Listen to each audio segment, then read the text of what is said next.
Assalamualaikum warahmatullahi wabarakatuh. Kembali lagi bersama kreator amatir.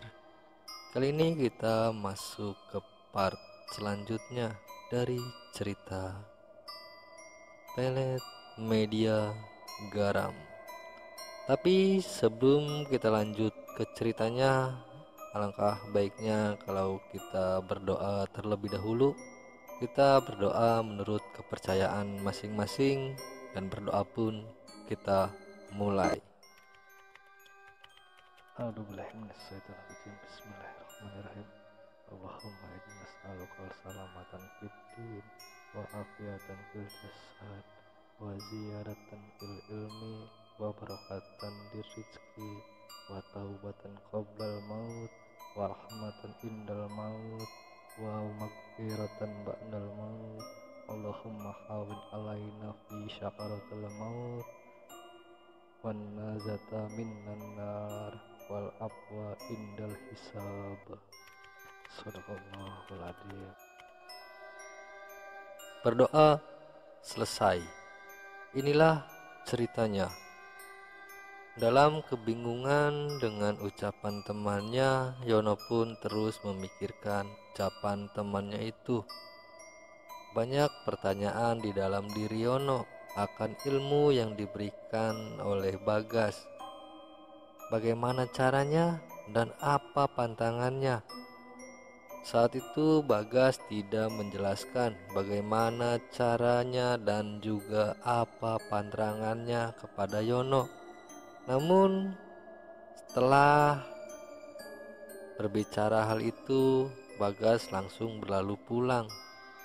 Yono pun jadi penasaran dengan ucapan Bagas dan bermaksud akan menanyainya di keesokan harinya. Singkat cerita, esok hari pun tiba.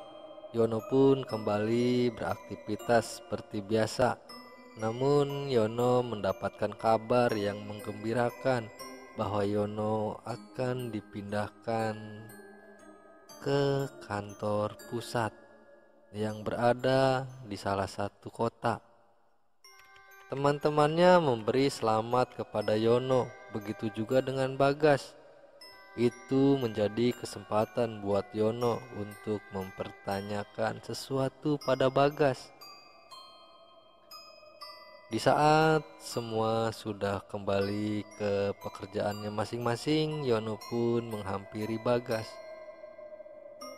Gas, tentang yang semalam dibicarakan itu, bagaimana caranya, Gas? Tanya Yono. Aku juga tidak tahu jelas, Yon.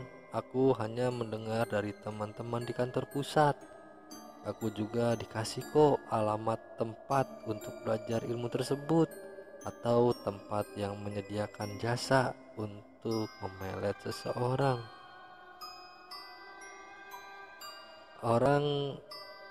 Orangnya baik kok, dan kamu juga pasti akan dibimbing. Dan dijelaskan berbagai macam syarat dan pantangannya. Yono pun mengangguk paham dan akan mencoba saran dari Bagas. Tak lama kemudian, Yono pun dipersilahkan pulang oleh bosnya untuk bersiap-siap karena besok Yono sudah harus berangkat ke kota, tempat yang sudah disiapkan oleh bosnya. Sesampainya di rumah, Yono pun tak lupa dengan memberikan kabar kepada Tatang dan juga Suci tentang dirinya yang akan pindah ke kota. Namun tanggapan kedua temannya seperti keberatan dengan kepergian Yono. Namun Yono sebisa mungkin membujuk mereka agar tidak murung saat Yono pergi. Kita kan masih bisa berkomunikasi, Tang.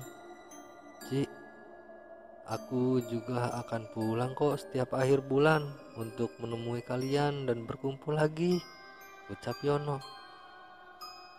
Setelah mendapat penjelasan dari Yono dan perjanjian Yono kepada teman-temannya yang pada akhir bulan akan kembali ke kampungnya, Akhirnya mereka pun sedikit lega dengan janji Yono.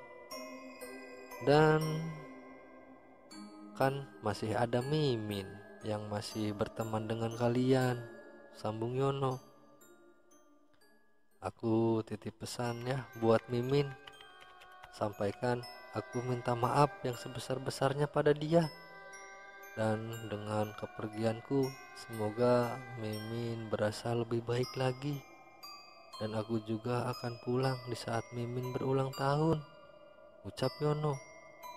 Tatang dan Suci pun hanya mengangguk tersenyum kepada Yono, dan mereka pun membubarkan diri. Keesokan harinya Yono sudah siap dengan segala sesuatunya, dan akhirnya Yono pun berangkat ke kota yang ditunjukkan oleh bosnya atau ke tempat kerja yang direkomendasikan oleh bosnya. Sesampainya di sana, Yono pun mulai beristirahat dan tertidur. Namun dalam tidurnya, Yono teringat dengan kejadian Mimin yang memarahi Yono dan ucapan perasaan Mimin terhadap Yono. Singkat cerita, Yono pun mulai menjalankan aktivitasnya sebagai karyawan, dan Yono pun bekerja dengan sangat baik. Bahkan teman-teman barunya pun banyak yang memuji pekerjaannya. Segala pekerjaan dia lakukan dengan baik dan sangat hati-hati. Apapun yang diperintahkan atasannya, Yono lakukan tanpa adanya keluhan. Teman-temannya pun membimbing Yono dengan ramah. Saat itu Yono sangat nyaman bekerja di tempat barunya. Namun kenyamanan tersebut perlahan hilang dengan adanya bayang-bayang dari sosok Mimin di pikirannya. Namun sebisa mungkin Yono pun berusaha bekerja dengan baik di sana. Sampai ada salah satu teman kerjanya yang menyadari bahwa Yono sedang tidak baik-baik saja. Dan sepulangnya Yono bekerja, dan sampai di mes, Yono pun dihampiri oleh Yogi, teman sepekerjaannya di tempat kerja yang baru. Yogi pun tidak berbasa-basi lagi menanyakan tentang apa yang sedang terjadi kepada Yono. Namun Yono bukanlah orang yang gampang percaya dengan teman yang baru ia kenalinya. Yogi pun berusaha meyakinkan Yono kalau dia bisa menjaga privasi seseorang. Namun Yono masih enggan menceritakannya. Berhari-hari Yogi menghampiri Yono dan merasakan iba terhadap Yono yang memendam permasalahannya sendiri. Dan akhirnya Yono pun memberanikan menceritakan apa sebenarnya yang sedang dia alami. Yono pun berjanji akan menceritakan semuanya kepada Yogi saat pulang kerja di mes tempat dia beristirahat atau tempat dia tinggal. Dan Yogi pun berjanji untuk merahasiakan tentang apa yang sedang dialami oleh Yono. Malam harinya Yono pun menceritakan kepada Yogi tentang kegelisahannya. Semuanya Yono ceritakan kepada Yogi, dan Yogi pun sebisa mungkin memberikan solusi kepada Yono. Namun solusi yang Yogi kasih sudah Yono lakukan sebelum Yono berangkat ke tempat kerjanya yang di kota, dan hasilnya sia-sia. Maka dari itu Yogi pun menyarankan Yono untuk pergi ke sebuah rumah, di mana rumah tersebut adalah rumah seseorang yang mengerti atau ahli tentang spiritual. Yogi pun memberikan alamat dan nama orang tersebut, dan ternyata alamat dan nama orang tersebut sama dengan yang diberikan oleh Bagas dulu. Dengan tanpa pikir panjang lagi, Yono pun meminta Yogi untuk mengantarkan ke sana. Dan Yogi pun menyetujuinya. Dan rencananya di hari Kamis malam Jumat, sepulang mereka bekerja, akan mendatangi rumah tersebut. Waktu yang direncanakan pun tiba, dan mereka berdua pun menghampiri sebuah rumah yang tidak jauh dari mes tersebut. "Permisi," ucap Yogi. "Permisi," teriak Yogi lagi. Tidak lama terlihat seseorang membukakan pintu tersebut. "Maaf, mau cari siapa ya?" tanya Pak Ikin.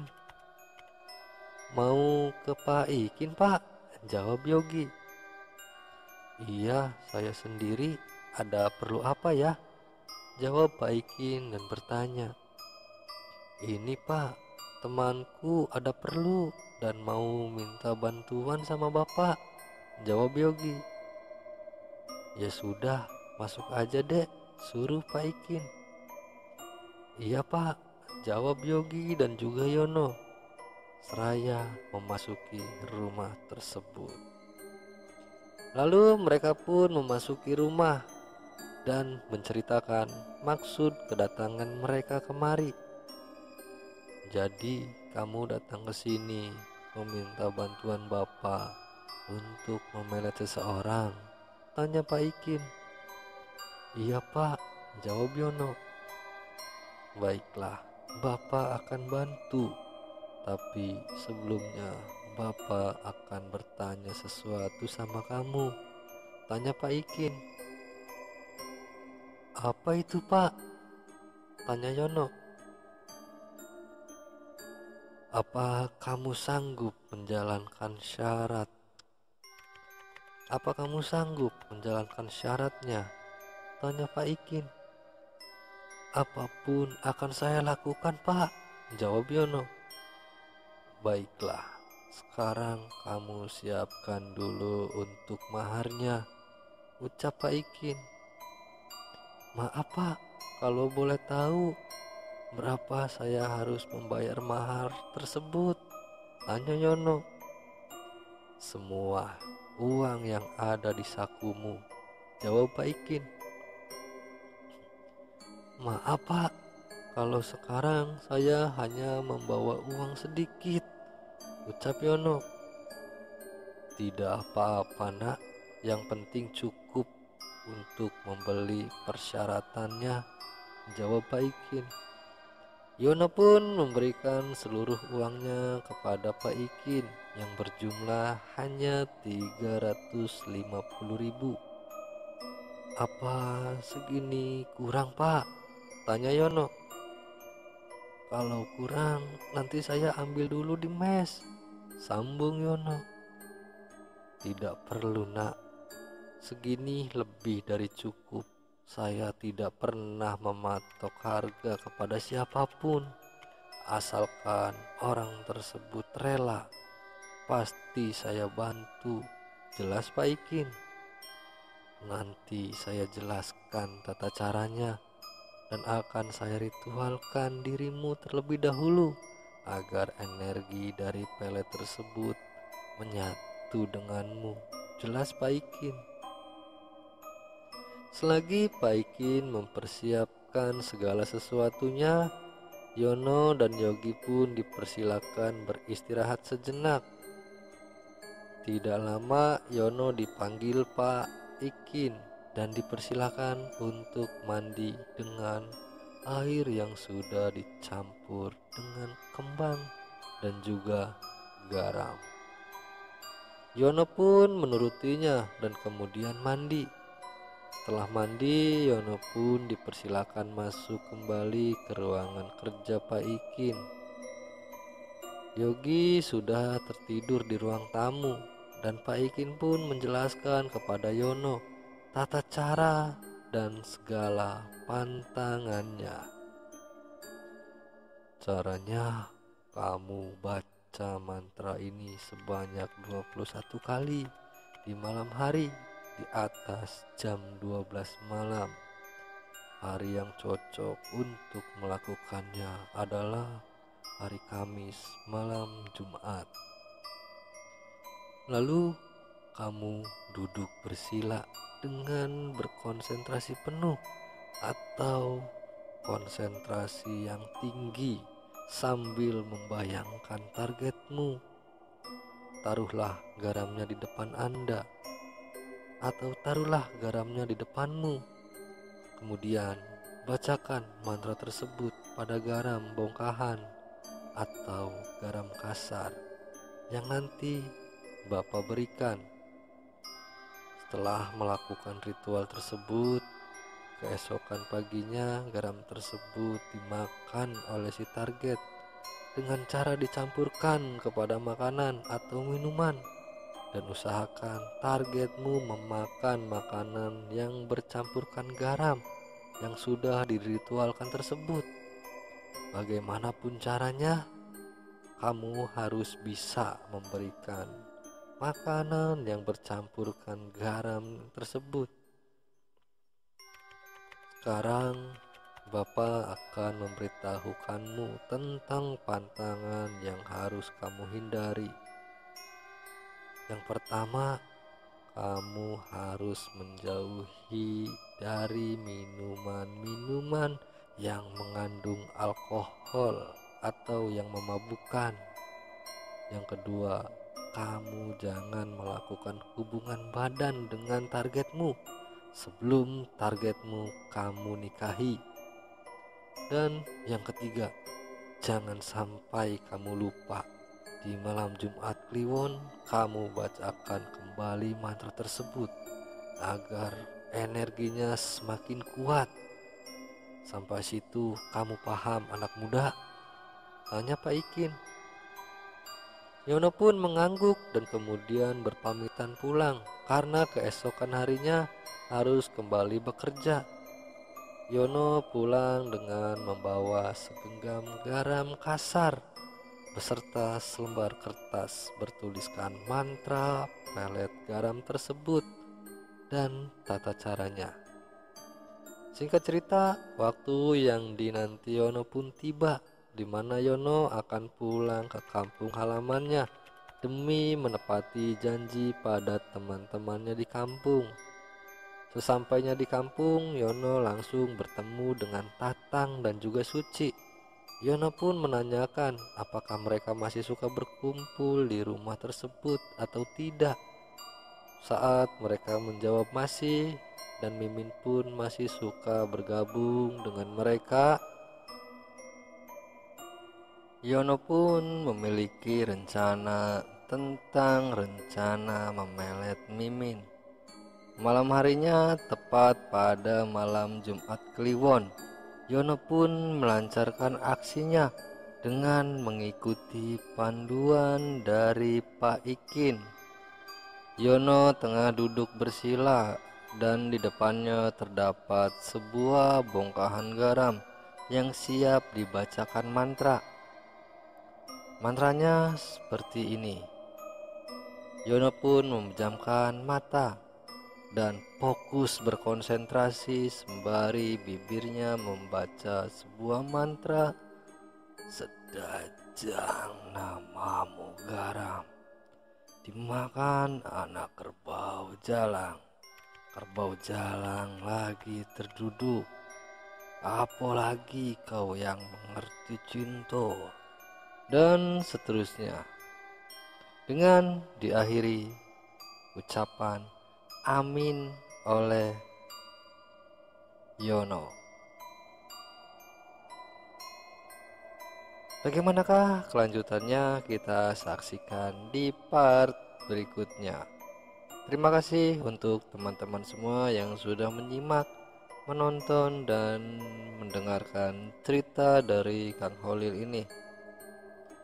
Seperti biasa, untuk teman-teman semua, saya mohon dukungannya kepada teman-teman semua untuk membantu mengembangkan channel ini dengan cara klik subscribe, like, komen, dan juga share ke media sosial teman-teman semua. Dan nyalakan juga loncengnya untuk mendapatkan notifikasi dari channel ini. Sekali lagi saya ucapkan banyak-banyak terima kasih. Wabillahi taufiq wal hidayah. Wassalamualaikum warahmatullahi wabarakatuh.